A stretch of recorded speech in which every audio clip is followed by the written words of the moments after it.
नमस्कार, समसामयिक विषयों पर आपके पसंदीदा कार्यक्रम विशेष में आपका स्वागत है।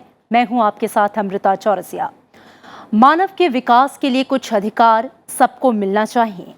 नैसर्गिक अधिकार पाने का सबको हक है, लेकिन दुनिया में कई ऐसे लोग हैं जो इन अधिकारों यानी कि मानवाधिकारों से अभी भी वंचित हैं। हम अक्सर ये सुनते आए हैं कि दुनिया के अलग अलग हिस्सों में लोगों के मानवाधिकार का हनन होता रहता है।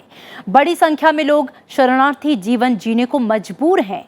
सभ्य समाज होने के नाते हर किसी के मानव अधिकार का संरक्षण बेहद जरूरी है और इसी मकसद को पूरा करने के लिहाज से संयुक्त राष्ट्र प्रयासरत भी रहती है। यूएन की एजेंसी संयुक्त राष्ट्र मानवाधिकार परिषद का गठन भी इसी मकसद को हासिल करने के लिए किया गया। फिलहाल जेनेवा में संयुक्त राष्ट्र मानवाधिकार परिषद का 42वां सत्र चल रहा है। इसमें मानवाधिकार से जुड़े तमाम मुद्दों का पड़ताल किया जा रहा है और इसके अलावा दुनिया के अलग अलग हिस्सों में मानवाधिकार की स्थिति पर भी चर्चा होगी। पाकिस्तान इस मंच से हमेशा ही कश्मीर का राग अलापना चाहता है, लेकिन उसके नापाक मंसूबों से पूरी दुनिया के सामने हमेशा उजागर हो जाती है। इस बार तो खुद ही पाकिस्तान के विदेश मंत्री ने सबके सामने इस सच्चाई को स्वीकार किया है कि जम्मू कश्मीर भारत का राज्य है।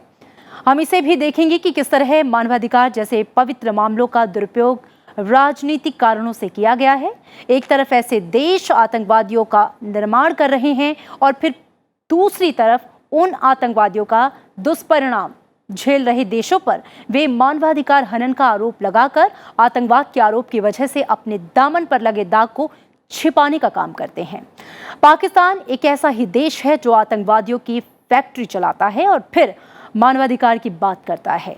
आज विशेष में हम संयुक्त राष्ट्र मानवाधिकार से जुड़े तमाम पहलुओं को समझेंगे। तो आइए शुरू करते हैं आज का विशेष।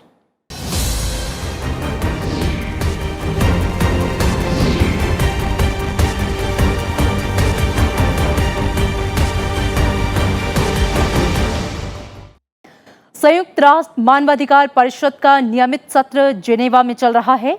9 सितंबर से शुरू हुआ 42वां सत्र 27 सितंबर तक चलेगा।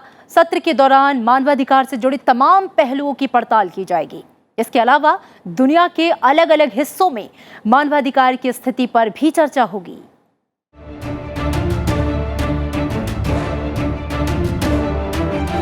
संयुक्त राष्ट्र ने 2006 में संयुक्त राष्ट्र मानवाधिकार परिषद की स्थापना की थी।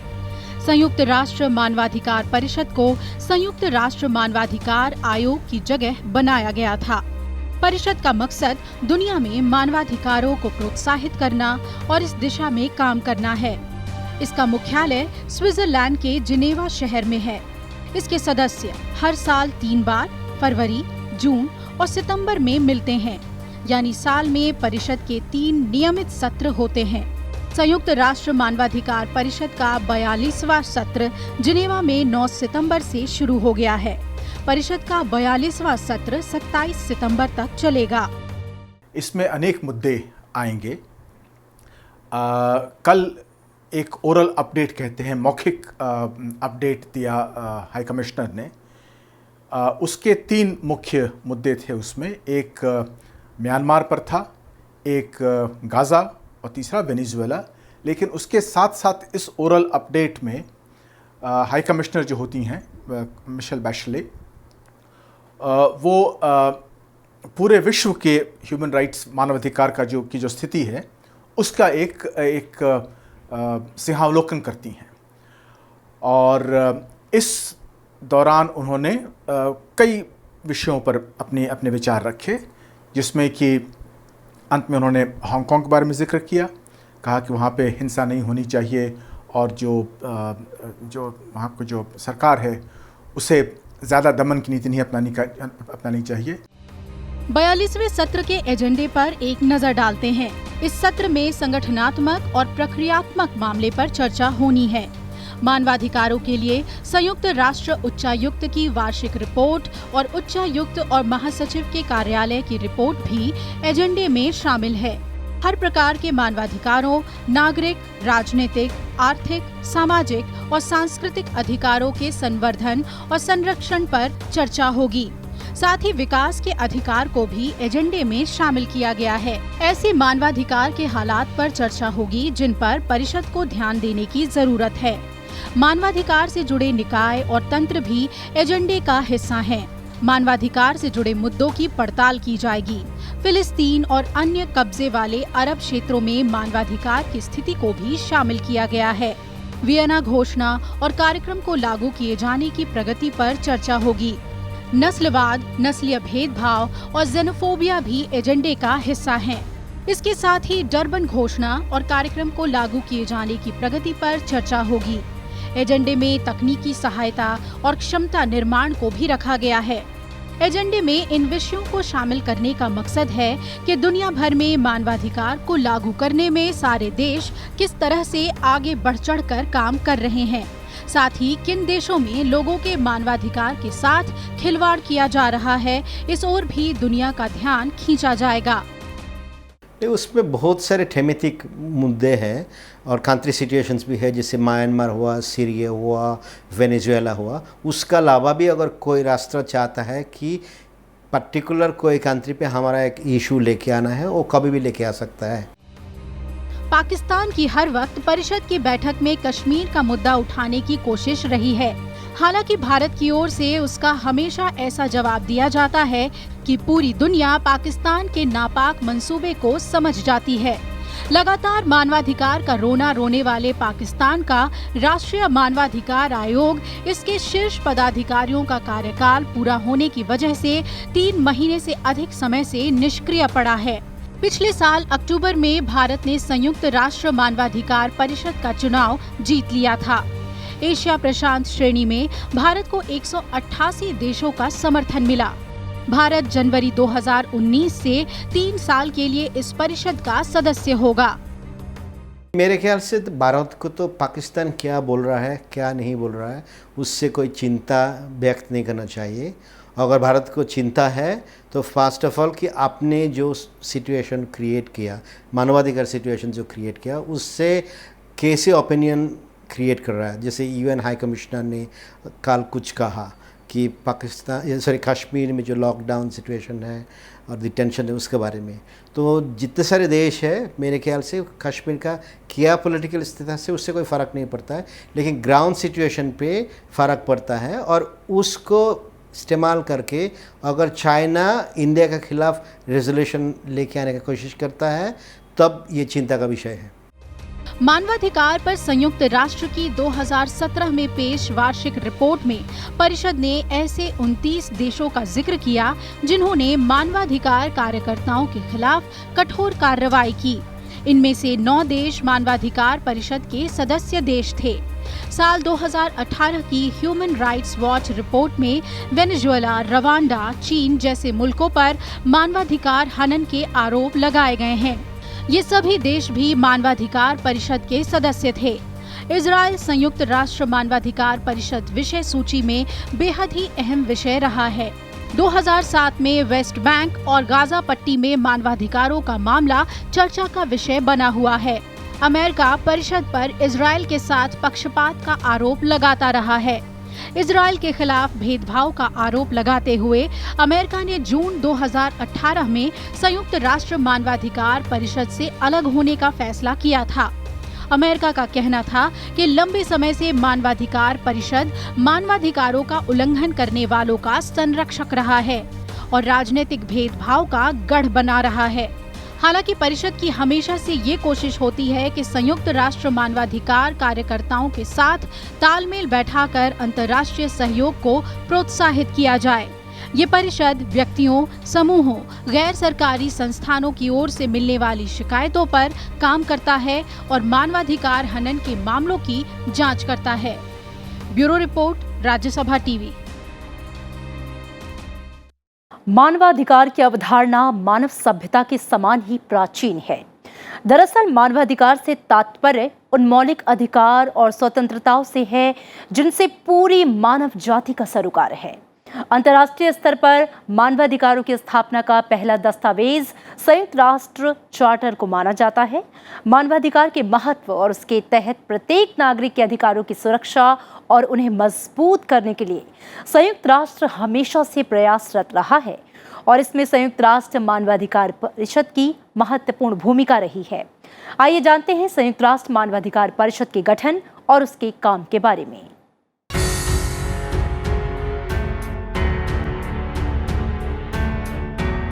सब लोग गरिमा और अधिकार के मामले में जन्म से स्वतंत्र और बराबर हैं। एक आसान सा वाक्य जिसका मकसद दुनिया को बदलना था। पेरिस में 10 दिसंबर 1948 को संयुक्त राष्ट्र संघ के प्रस्ताव 217 की इस घोषणा के साथ विश्व समुदाय पहली बार सभी लोगों के लिए लागू मौलिक अधिकारों पर राजी हुआ। भारत इस घोषणा पत्र हस्ताक्षर करने वाले शुरुआती देशों में से एक था। इस घोषणा ने समय समय पर ये याद दिलाने का काम किया कि सभी देशों के लोग और सभी देश मानवाधिकार के साथ मूलभूत स्वतंत्रताएं प्राप्त करने के हकदार हैं। संयुक्त राष्ट्र संघ ने मानव अधिकारों की रक्षा के लिए साल 1946 में आर्थिक सामाजिक परिषद की एक कार्यात्मक समिति के रूप में मानव अधिकार आयोग की स्थापना की थी, जिसका मुख्य काम मानवाधिकार पर प्रतिवेदन तैयार करना, अधिकारों के अंतर्राष्ट्रीय बिल, नागरिक स्वतंत्रता, स्त्रियों की दशा और मानवाधिकार संबंधी विषयों पर अपनी रिपोर्ट देना था। दरअसल संयुक्त राष्ट्र के मानवाधिकार के चार्टर की प्रस्तावना में ही मानव अधिकारों के प्रति अटूट आस्था और विश्वास जताया गया है।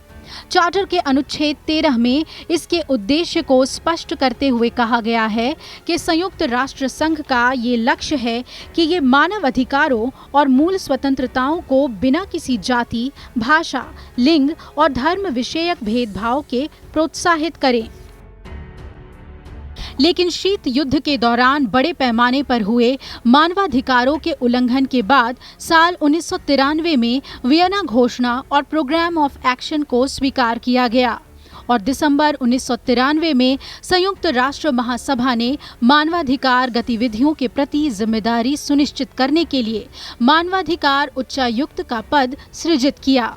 इसके बाद 15 मार्च 2006 को संयुक्त राष्ट्र महासभा ने बहुमत से संकल्प पारित कर संयुक्त राष्ट्र मानवाधिकार परिषद का गठन किया। इस मानवाधिकार परिषद ने संयुक्त राष्ट्र मानवाधिकार आयोग का स्थान लिया।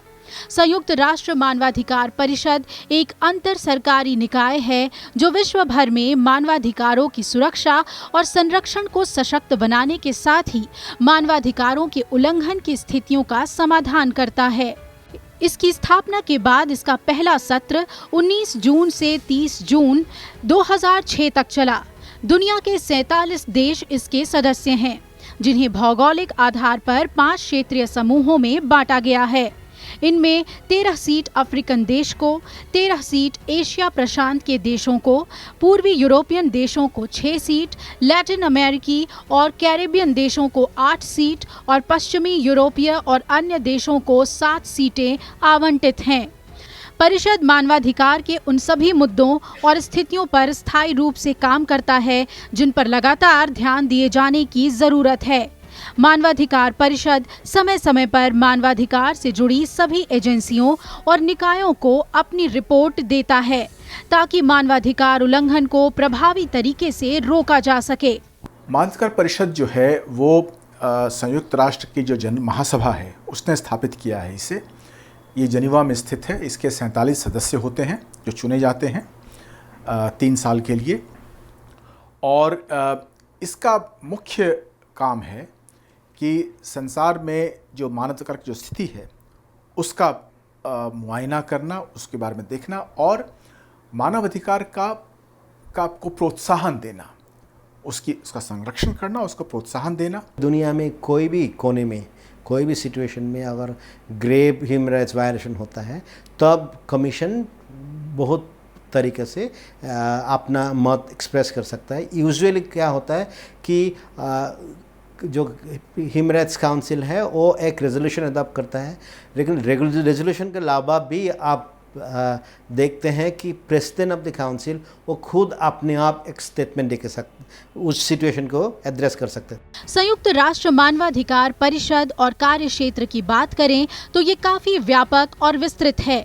ये परिषद कंट्री मैंडेटो यानी किसी देश या उसके किसी भूभाग में मानवाधिकारों के उल्लंघन की स्थिति में और थीमेटिक मैंडेटो यानी दुनिया में कहीं भी होने वाले मानवाधिकारों के उल्लंघन की मॉनिटरिंग करने के साथ ही उस पर सलाह देने और उसकी रिपोर्ट को सार्वजनिक कर सकती है। इन मैंडेटों में विशेष प्रतिनिधि, स्वतंत्र विशेषज्ञ और कार्य समूह शामिल होते हैं जो बुलाए जाने पर देशों का दौरा करते हैं और परिषद को रिपोर्ट देते हैं। अनेक करीब 25 उसके रिपोर्टर्स और तरह के बॉडीज़ हैं जो विश्व के प्रत्येक देश के जहाँ जहाँ मानवाधिकार का उल्लंघन हो रहा है उसका जाकर मुआयना करते हैं, उसमें जाकर सुझाव देते हैं, सलाह देते हैं।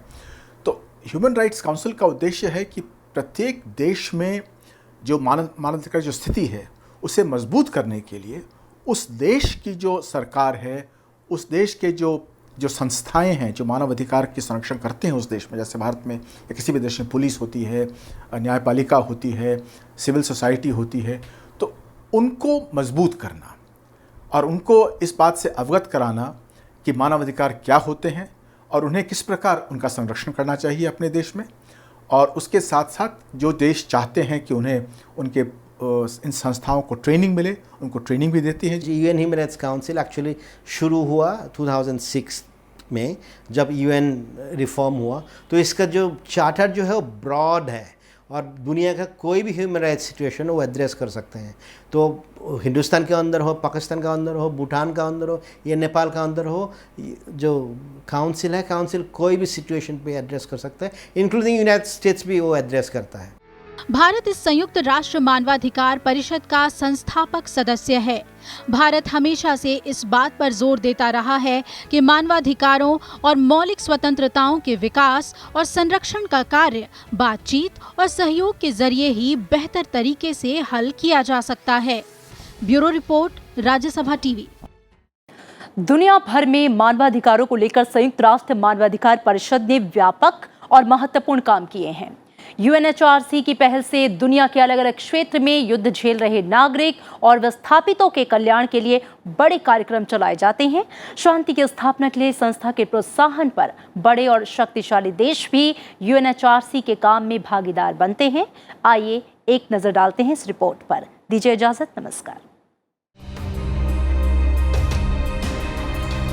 संयुक्त राष्ट्र मानवाधिकार परिषद ने अपने अस्तित्व में आते ही दुनिया भर के देशों में मानव अधिकार की स्थापना के लिए प्रयास शुरू कर दिया।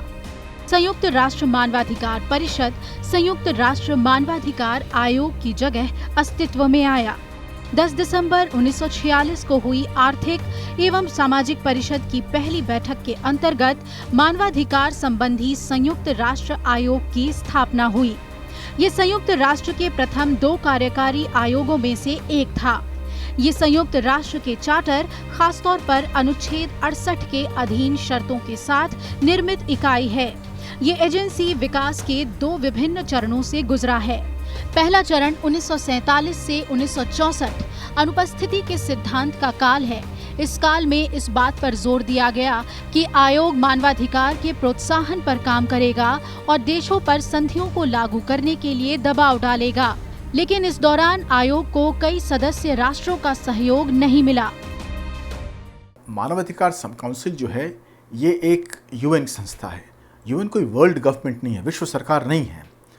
यूएन सार्वभौम राष्ट्रों का एक संगठन है। तो वहाँ पर ह्यूमन राइट्स की का संरक्षण या उसकी रक्षा जो है वो प्रत्येक देश की जिम्मेवारी है। उसमें बाहर से कोई जाकर रक्षा नहीं कर सकता है और बाहर से यदि हस्तक्षेप करना चाहे तो ये अधिकार सिर्फ सिक्योरिटी सुरक्षा परिषद को, सिक्योरिटी काउंसिल का, और किसी को अधिकार नहीं है कि वो सेना भेज करके आप किसी ज़बरदस्ती से सैंक्शंस लगा दे किसी देश के ऊपर। ये ताकत केवल सिक्योरिटी काउंसिल के पास है, ह्यूमन राइट्स काउंसिल के पास नहीं है। ह्यूमन राइट्स काउंसिल केवल रिपोर्ट कर सकती है सिक्योरिटी काउंसिल को कि इस देश में मानवाधिकार के उल्लंघन बहुत ज़ोर से हो रहे हैं, इसलिए कुछ कार्रवाई की जाए। उसके बाद सुरक्षा परिषद के ऊपर है कि वो चाहे तो प्रतिबंध, सैंक्शंस लगा सकता है या नहीं लगाए। पहले चरण में राष्ट्रों की संप्रभुता जहां इसके काम में प्रमुख बाधा बनी, वहीं इसके बाद का चरण जो 1965 से लेकर अब तक जारी है, वो राष्ट्रों के संप्रभु सिद्धांत के कड़े अवलोकन का काल था। 1967 में आयोग ने अपने सिद्धांत में हस्तक्षेप करने के अधिकार को स्वीकार किया। ये दशक अफ्रीका और एशिया से औपनिवेशिक शासन के अंत का काल भी था। इस समय कई देशों ने मानवाधिकार के मामले पर संयुक्त राष्ट्र की नीतियों में महत्वपूर्ण बदलाव के लिए दबाव डाला। विशेषकर दक्षिण अफ्रीका के रंग भेद वाले मामले में हो रहे बड़े पैमाने पर मानवाधिकार का हनन आयोग के ध्यान आकर्षण का केंद्र रहा। इसमें इस बात पर बल दिया गया कि आयोग मानवाधिकार हनन के मामले की जांच करेगा और उस पर रिपोर्ट पेश करेगा। इस चरण में 1970 के दशक में कुछ भौगोलिक क्षेत्रों में संबद्ध कार्य समूह का गठन किया गया। ये समूह किसी निश्चित क्षेत्र या किसी राष्ट्र में मानवाधिकार के हनन की घटना की जांच करते हैं। मेरे ख्याल से ये जो UNHRC है उसमें अभी भी लोग, अगर कोई भी डेमोक्रेटिक कंट्री है govern by the rule of law नहीं चाहता है कि आपने के खिलाफ कोई रेजोल्यूशन हो। अल्टीमेटली जो रेजोल्यूशन पास होता है ये माना जाता है कि दुनिया में जितने सारे देश हैं उनका एक ये अभिव्यक्ति है, मतलब एक्सप्रेशन है। और जैसे फॉर एग्जांपल श्रीलंका के खिलाफ UNHRC ने रेजोल्यूशन पास किया तो उनको एक्सेस देना पड़ा। तो कोई भी देश हो ये नहीं चाहता है कि हमें कोई भी UN बॉडी कंडेम करे, स्पेशली जैसे भारत जैसे देश हो, क्योंकि हमें ये चीज़ नहीं भूलना चाहिए। UNHRC से पहले जब ये UN कमिश्नर ह्यूमन राइट्स था तो भारत ने बहुत सारे रेजोल्यूशन स्पॉन्सर किया। जितने सारे रेजोल्यूशन पैलेस्टाइन का ऊपर, इजराइल का ऊपर जो रवैया रहा और साउथ अफ्रीका में अपार्टाइड रिजिम का रहा, तो सारे जो रेजोल्यूशन इन राष्ट्रों के खिलाफ था भारत ने स्पॉन्सर किया है। वहीं 1980 के दशक में मानवाधिकार के संदर्भ में कुछ विशिष्ट कार्य समूहों का गठन किया गया। बाद के वर्षों में राष्ट्रों के लिए अंतर्राष्ट्रीय मानवाधिकार संस्थाएं और समूह बहुत महत्व की नहीं रह गई। राष्ट्रों ने अपने संविधानों के तहत मानवाधिकार को जरूरी महत्व देकर इस क्षेत्र में अपने स्तर पर काम करना शुरू कर दिया। वैसे संयुक्त राष्ट्र संघ आज भी प्रभावित क्षेत्र मानवाधिकार के संरक्षण और संवर्धन के लिए प्रयत्नशील है। संयुक्त राष्ट्र मानवाधिकार की उपलब्धियों में वो बड़े सम्मेलन हैं जिनमें पिछड़े और शोषित वर्ग के लिए बड़े कदम उठाए गए। 1951 में संपूर्ण प्रजाति की हत्या के अपराध से बचाव एवं दंड का सम्मेलन, 1969 में प्रजातीय भेदभाव के समस्त रूपों का उन्मूलन पर सम्मेलन, 1981 में महिलाओं के प्रति भेदभाव के सभी रूपों का उन्मूलन पर सम्मेलन, 1984 में यातना के विरुद्ध संयुक्त राष्ट्र सम्मेलन, 1989 में बच्चों के अधिकारों पर सम्मेलन, 1990 में सभी विस्थापित कामगार और उसके परिवार के सदस्यों के अधिकारों की सुरक्षा पर अंतर्राष्ट्रीय सम्मेलन और 2002 में अंतर्राष्ट्रीय अपराध न्यायालय की रोम संविधि। 2004 में विस्थापित मजदूरों पर समिति की स्थापना हुई। इन सभी सम्मेलनों में लिए गए फैसलों को लागू किया गया। तो आप जाके देखिए यदि मानव अधिकार समिति में, तो वहाँ पर प्रत्येक देश के कम से कम 1 या 2 महिलाएं प्रतिनिधि होती हैं वहाँ पे। फिर लोग कोशिश करते हैं कि उनके जो इंडिजिनस पीपल हैं उनके प्रतिनिधि वहाँ जाएं और फिर उनकी सिविल सोसाइटी वहाँ पर जाए, ताकि लोग देखें कि हमारे यहाँ इतनी आज़ादी है कि लोग जाके बोल सकते हैं, बात कर सकते हैं। तो ये इससे एक जागरूकता बढ़ती है प्रत्येक देश में मानवाधिकार के बारे में। HRC की ऐसे उपलब्धि आप नहीं कह सकते हैं कि ये उपलब्धि रही है, क्योंकि जो भी उपलब्धि होती है वो देश के अंदर होती है। और कोई दोष ये नहीं कहता है कि मैंने ह्यूमन राइट्स काउंसिल के कहने से मैंने ये बदलाव किया। कई देश अपने अंदर ह्यूमन राइट्स कमीशन होते हैं, जैसे भारत में भी है, नेशनल ह्यूमन राइट्स कमीशन है, उसकी स्थापना भारत ने की है। तो भारत ये नहीं कहता है कि हमने इसलिए की है कि ह्यूमन राइट्स काउंसिल ने कहा था हमें, बल्कि इसलिए कहते हैं कि हमने हमारे संविधान में मानव फंडामेंटल राइट्स हैं और उनके कारण हम अपने फंडामेंटल को मजबूत कर रहे हैं। लेकिन इसके साथ साथ हमें ये मानना पड़ेगा कि चूंकि अंतर्राष्ट्रीय दबाव पड़ता है, इसलिए प्रत्येक देश कोशिश करता है कि उसकी छवि अच्छी हो सके।